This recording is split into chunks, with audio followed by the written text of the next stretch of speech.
تمنى إبراهيم الخليل أن يكون أبوه مسلما ولم يشأ الله رغم أنه أبو خليله.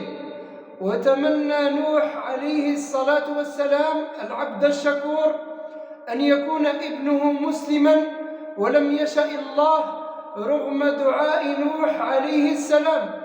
وتمنى محمد صلى الله عليه وسلم أن يسلم عمه ولم يشأ الله له هداية رغم أنه نصر النبي صلى الله عليه وسلم في دعوته. وجعلني وجعلك الله مسلما دون سؤال، وأعطاني وأعطاك الله ما لم يعطي نوحا في ابنه، وإبراهيم الخليل في أباه، والنبي صلى الله عليه وسلم في عمه. قال تعالى: إن الله لذو فضل على الناس ولكن أكثر الناس لا يشكرون.